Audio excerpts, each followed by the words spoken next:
The regional multidimensional women's economic empowerment program to promote women's economic empowerment and gender responsive development in order to contribute to social inclusion and justice by 2030.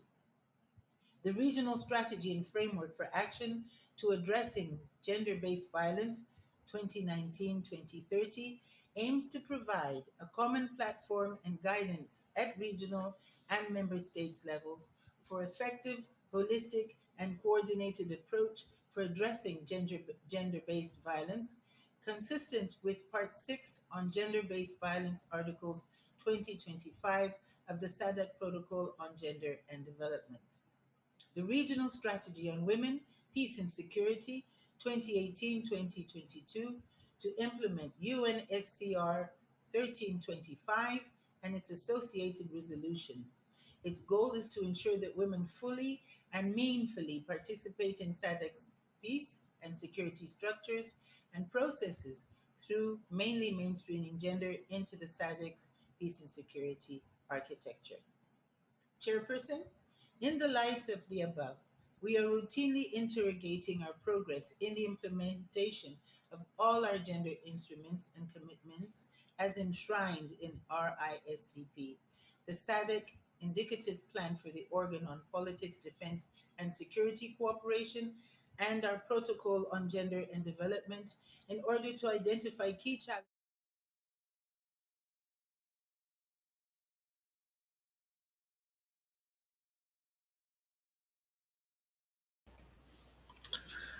I thank the Minister of Mozambique speaking on behalf of SADC, and I now give the floor to Her Excellency Vita Perso, Minister of Human Services and Social Security of Guyana, speaking on behalf of the Caribbean community. Please.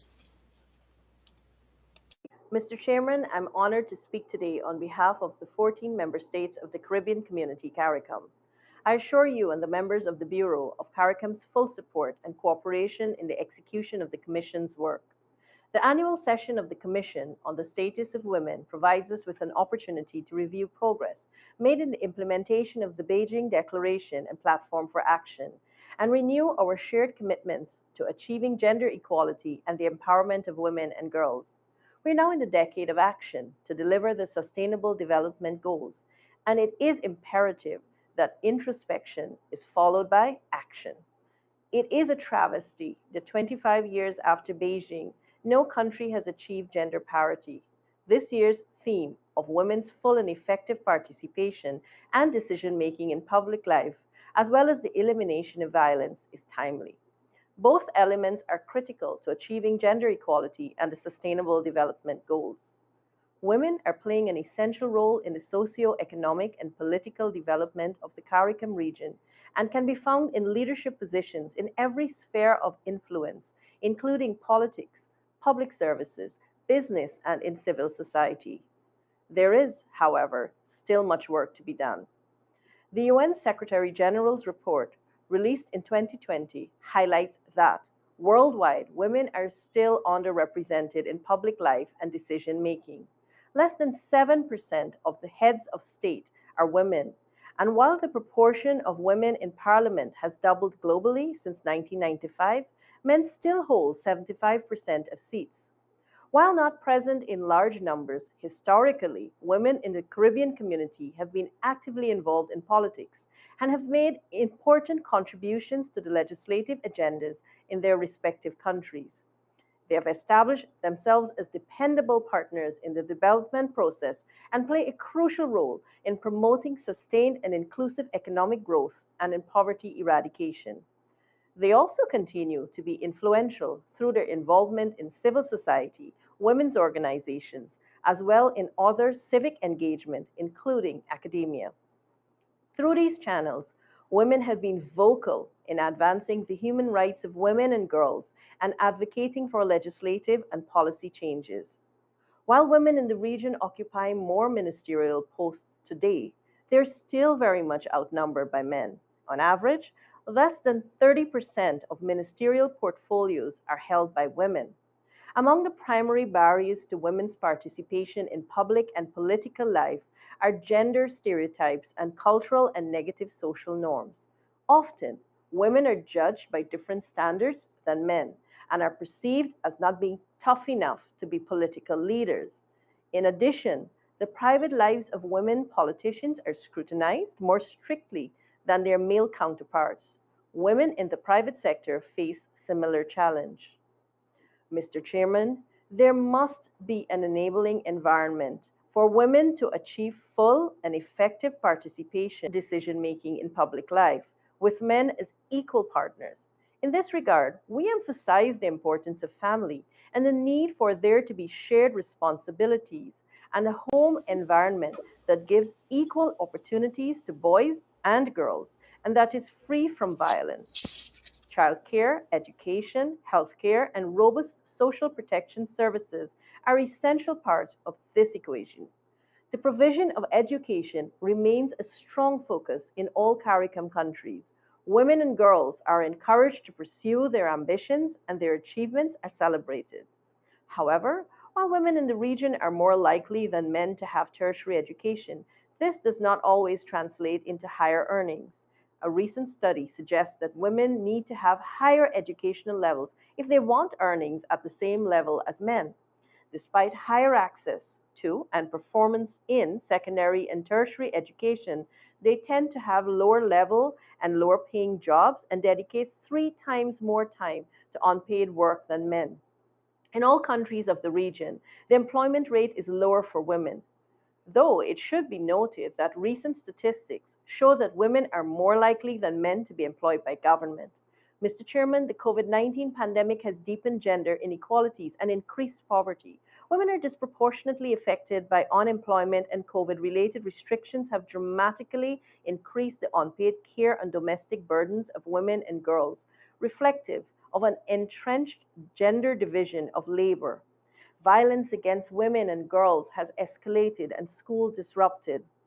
Those living in poverty and in rural and indigenous communities are at particular risk of being left behind. In addition to COVID-19, the continuing impacts of climate change provide serious challenges and setbacks for our region, with women and girls being among the most affected populations. Amidst all of this, our women have shown immense fortitude and leadership, contributing in numerous ways towards COVID response and recovery efforts on the front line as healthcare and essential workers and community organizers, as well as some of the most effective national leaders in combating the pandemic. Mr. Chairman, sexual and gender based violence and domestic violence against women and girls continue to be a major challenge for CARICOM member states. Our governments are consistently working to eliminate such violence, ensure access to justice for victims, and support for survivors. Among initiatives is improved data collection aimed at better understanding and addressing the underlying causes of violence. We continue to seek support from our developmental partners for building our capacity to collect credible data and information based on which evidence based policies and action plans can be developed. CARICOM also recognizes the importance of engaging men and boys in efforts to eliminate all forms of violence against women and girls. We firmly believe that a multifaceted approach that includes measures such as encouraging the equal sharing of responsibilities in areas such as parenting and household work, public awareness campaigns, the engagement of community leaders to address discriminatory social norms and gender stereotypes, as well as a robust legislative regime, can bring about significant changes. Mr. Chairman, we recognize that women's full and effective participation in public life is critical to fulfilling the potentials of our countries and essential to democracy. The member states of CARICOM take this opportunity to reiterate our commitment to ensuring that at national level, all efforts are made to bring about gender equality and the empowerment of our women and girls. Mr. Chairman, in my national capacity, on behalf of Guyana, I emphasize Guyana's commitment and comprehensive drive to eliminate the dark veil of violence which engulfs too many women and girls. Our cohesive multi-sectoral approach includes prevention and intervention strategies, including data collection and analysis to allow for evidence based policy decisions, An aggressive reporting campaign is engendered by our toll free 24-hour hotline, which enables victims of violence, abuse, and trafficking to access immediate help and support services. This is complemented by an app which links victims of violence to help services, vocational training opportunities, and resources to move them from dependence to independence. Mr. Chairman, deep psychological scars of violence haunt survivors. The Government of Guyana provides consistent psychosocial support through our Survivors Advocates program, countrywide one stop advocacy centers for children and soon adult survivors consolidate all necessary services under one roof, including reporting and a forensic interview where children tell their story once to all reporting agencies in a protected environment. Three sexual offenses courts and the planned expansion of legal aid services support access to justice for victims of violence from our hinterland to the coastland. Mr. Chairman, women's very survival and their entry into leadership and decision making are hinged on unencumbered access to opportunities for training, resources, sustainable and viable income alternatives, and significant visible national and global platforms. Cognizant of the amplified gender disparity and economic exhaustion of female led households in the COVID stricken world, government has initiated countrywide technical and vocational training, micro enterprise and cottage industry initiatives, creative funding opportunities, and dynamic marketing opportunities specific to women. Soon, we will be launching our first female business incubator. Mr. Chairman, Guyana invests in and includes girls in public life through public speaking engagements and training, exposure to all levels of government, representation at national and international events, and participation in developmental programs reflective of Guyana's commitment to facilitating their empowerment. There is robust conversation and action by government that supports women's inclusion and participation in decision making at all levels in public spheres. 35% of our parliamentarians are women.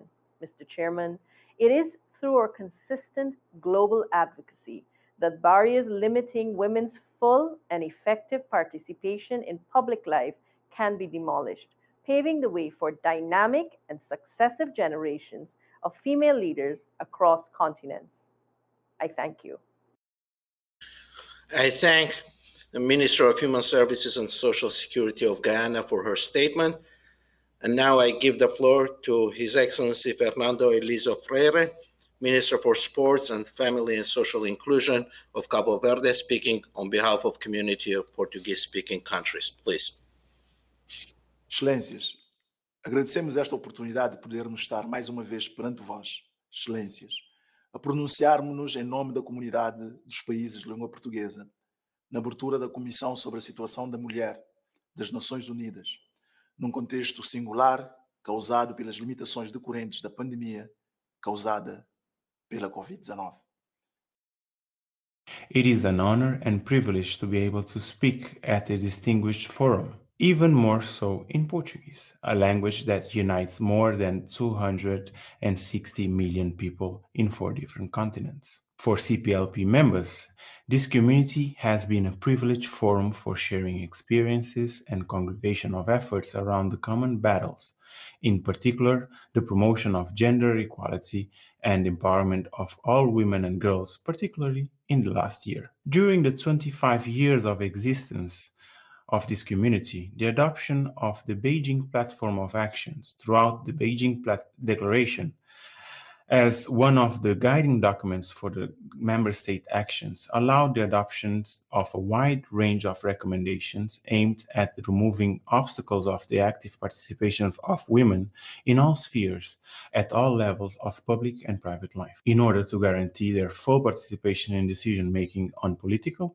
economical, and social issues. That is, in order to guarantee their empowerment.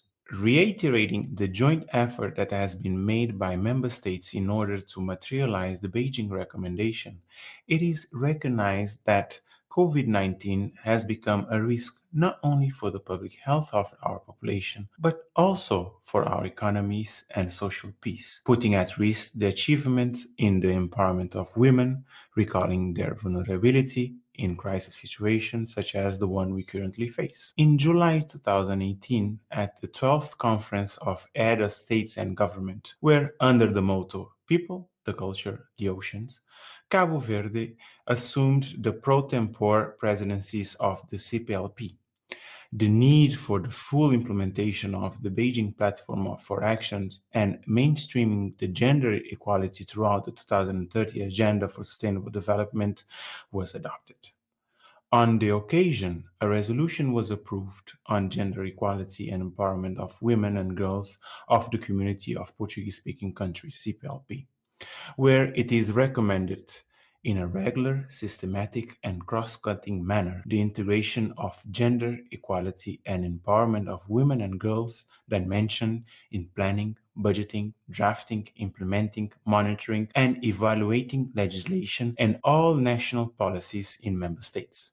At the beginning of November 2019, at the 6th meeting of the ministers and authorities responsible for the gender equality of CPLP, which took place in Praia, in Cabo Verde, the Praia Declaration was drafted and approved, and then the CPLP Action Plan 2017-2020 for gender equality was extended until 2021, a document that brings together the challenges of the community in terms of promoting gender and empowering all women and girls. During this event, the importance of the Memorandum of Understanding between CPLP and UN Women was highlighted, reasserting the political will to keep it active and to promote the multilateral cooperation for gender equality and empowerment of women and girls. The 9 CPLP member states, spread across 4 continents, united beyond the language they speak, are committed to joining efforts to overcome the common barriers that hinders the empowerment of women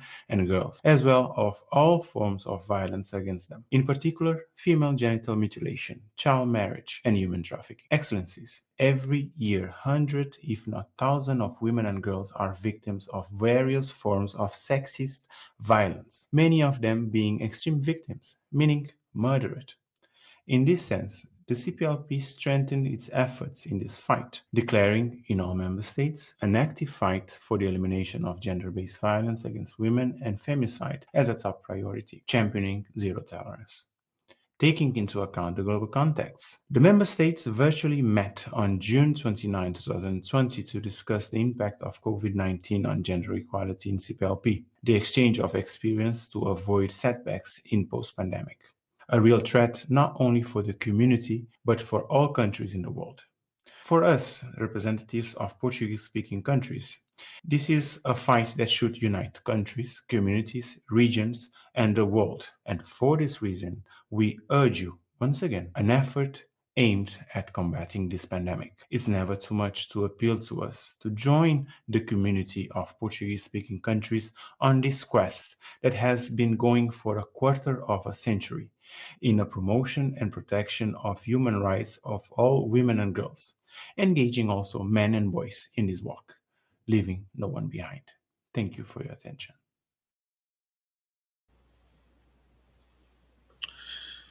I thank Minister of Cabo Verde, speaking on behalf of Community of Portuguese-speaking countries, for his statement. Now I give the floor to Her Excellency Marcela Guerrero Campos, Minister of the Status of Women of Costa Rica, speaking on behalf of Council of Ministers of Women of Central America and the Dominican Republic. Please. Muy buen día. Tengo el honor de rendir este posicionamiento en nombre de los países de El Salvador, Guatemala, Honduras, Nicaragua, Panamá, República Dominicana y mi propio país, Costa Rica, integrantes del Consejo de Ministras de la Mujer de Centroamérica y República Dominicana del Sistema de Integración Centroamericana. El Consejo de Ministras de la Mujer de Centroamérica y República Dominicana, ante el 65º periodo de sesiones de la Comisión de la Condición Jurídica y Social de Costa Rica, reafirma el compromiso de los estados y sus instituciones políticas, sociales y económicas con el desarrollo integral, empoderamiento de las mujeres y su plena y activa participación en los procesos político-electorales y políticos, sociales y económicos, entre otros de los países de la región SICA. En estos momentos que enfrentamos en el mundo los efectos adversos del cambio climático, los efectos sociales y económicos estructurales ocasionados por la pandemia COVID-19, que profundiza la vulnerabilidad económica, particularmente de las mujeres, de las niñas,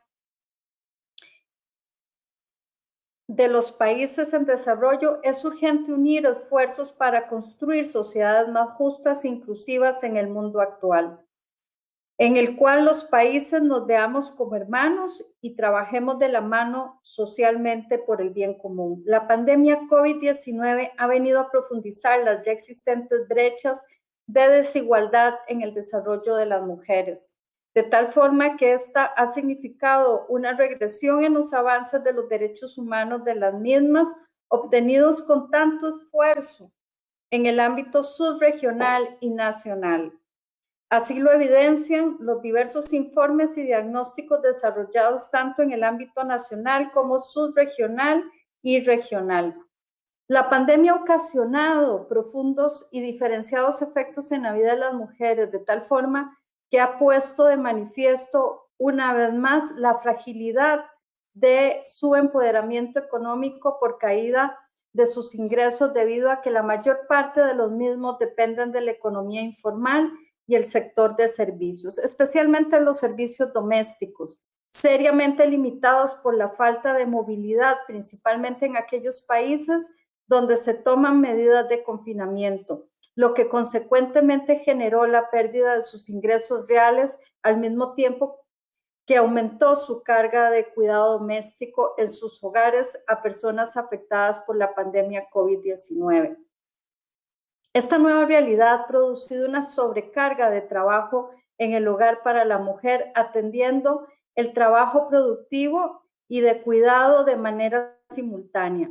En el caso del trabajo productivo, las mujeres continúan ejerciendo su rol central en la producción, abastecimiento y comercialización de alimentos, debido a que ellas siguen aportando a sus economías familiares como asalariadas por cuenta propia,